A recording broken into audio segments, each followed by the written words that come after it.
Welcome to part 2 of the histology, introduction to histology, and here we're going to discuss the nervous system and nervous tissue and muscle tissue. So muscle tissue is specialized tissues designed for contraction, which enables movement of the body and its parts, responsible for all types of movement, from voluntary actions like walking and involuntary actions like pumping blood and heartbeats. The characteristics of muscle tissue are composed of elongated cells called muscle fibers, contain contractile proteins, that is actin and myosin, that help to slide on each other during movement, that is to produce contraction that will enable movement. The muscle tissues are rich in mitochondria for energy and highly vascularized and also innervated by nerves. They are classified into 3: skeletal, cardiac, and smooth muscles, and the main functions are movement, posture, heat production, circulation, and internal movement. That is, for example, smooth muscles for digestion, during digestion. There are different comparisons of different types of muscle tissue. We can discuss it here just briefly. So the skeletal muscles is cylindrical, long cylindrical fiber that is straighted with the peripheral nucleus, and it's voluntary in its movement during production of heat and also protects organs. It's mostly located in the body, attachment to bones, and also around entrance points, for example, to the mouth and anus. Cardiac muscles, they are short, branched, and straighted, single central nucleus. They are used in contractions to pump blood from the heart, and they are mostly involuntary. They are mostly found in the heart, as the word say cardiac, that's heart. Smooth muscles, they are short, spindle shaped, no evidence of striation in these smooth muscles, and they have single nucleus in each fibers. They have involuntary action, and they help in moving food or propulsion of food, and also respiration, and also regulation of blood in arteries by contractions. Majorly, they are found in the walls of major organs and passageways like respiratory system and in GIT. Skeletal system is a type of muscle tissue. Skeletal tissue muscle is a type of muscle tissue and is attached to bones, and its contraction makes possible locomotion, facial expression, posture, and other voluntary movement of the body. 40% of the body mass is made up of skeletal muscles. Skeletal muscles generate heat as byproduct of their contraction and as participate in the thermohomeostasis, but shivering is an involuntary action of the skeletal muscle.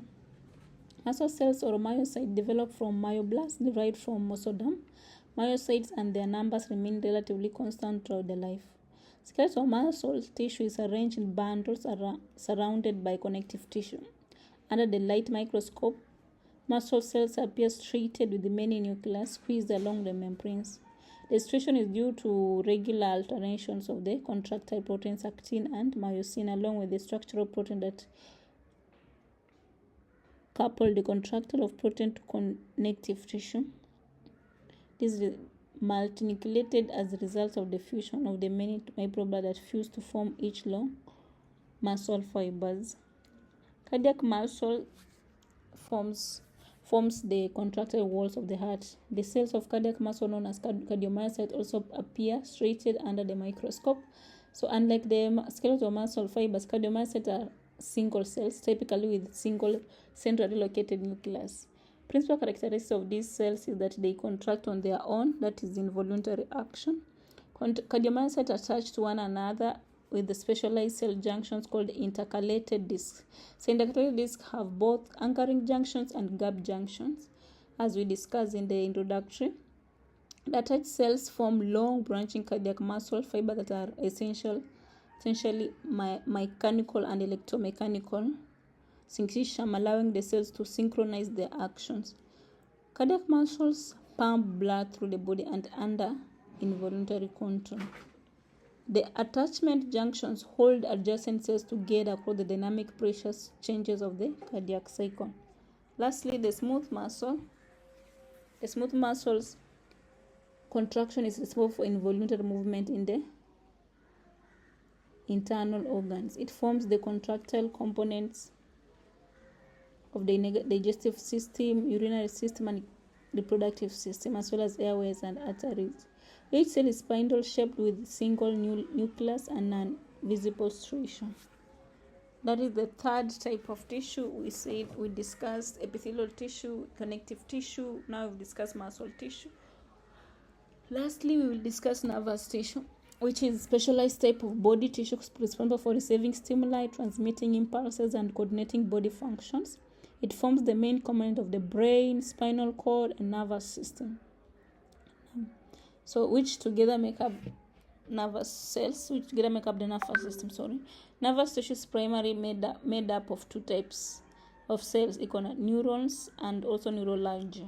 Neurons are nerve cells, neurologia are glial cells.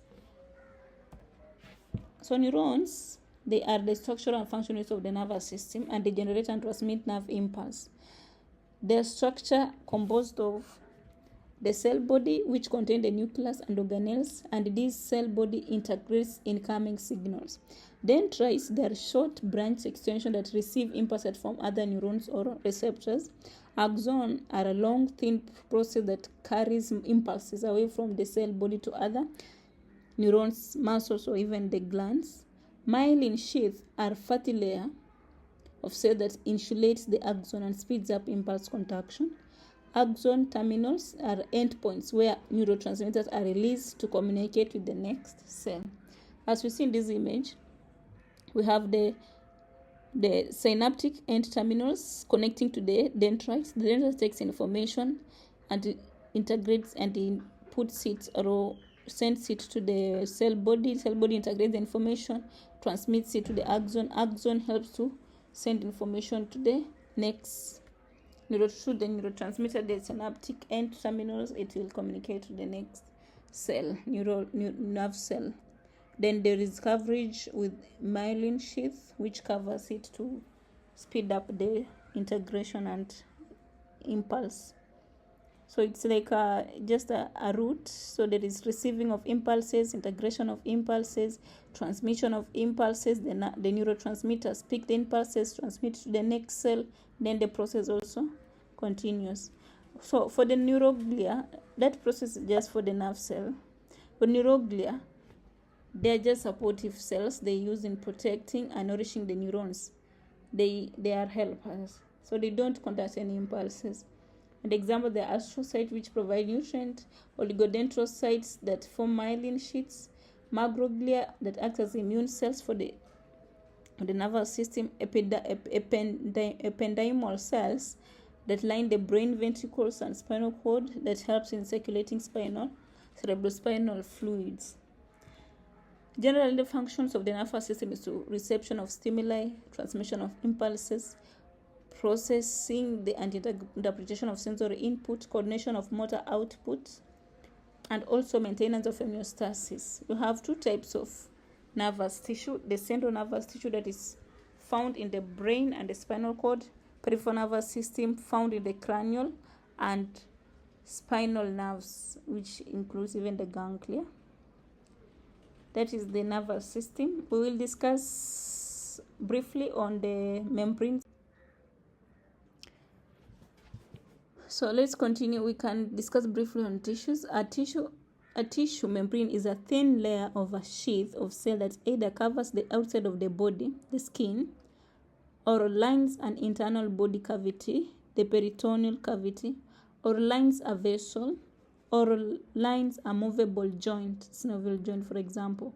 And we have different types of tissue membranes that are recognized based on the primary tissue type composing each. So we can have connective tissue membranes, epithelial membranes, can have cutaneous membrane and serous membrane. Connective tissue membrane are built entirely of connective tissue. This type of membrane may be found encapsulating an organ such as the kidney, lining the cavity of freely movable joints such as the shoulder. So when lining a joint, this membrane is referred to as synovial membrane.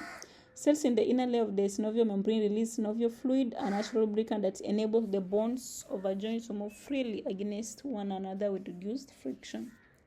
Epithelial membranes, composed of the epithelial layer attached to a layer of connective tissue. So a mucous membrane, sometimes called mucosa, lines a body cavity or a hollow passageway that is open on the external environment. This type of membrane can be found lining portions of the digestive, respiratory, excretory, and reproductive tracts. Mucus produced by uniglandular cells and glandular tissues called the epithelial layer. The underlying connective tissue called the lamina propria helps to support the epithelial layer. Serous membrane, that is number 3, lines the cavities of the body that do not open to the external environment. This serous fluid secreted by cells of the epithelial lubricates the membrane and reduces abrasion and friction between organs.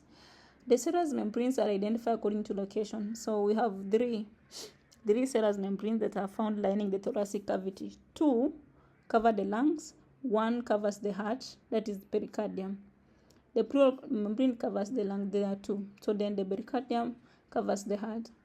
The 4th serous membrane lines the peritoneum, so which is covering the abdominal organs and forming double sheet mesentery that suspends many of the digestive organs. The inner layer of the pericardium is called the parietal. Then the inner layer of the outer is parietal, then the inner layer of the pericardium membrane is called the visceral pericardium.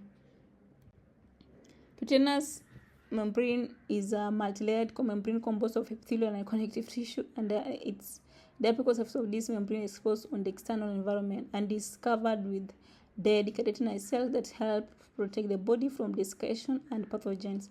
Mostly they are found in the skin.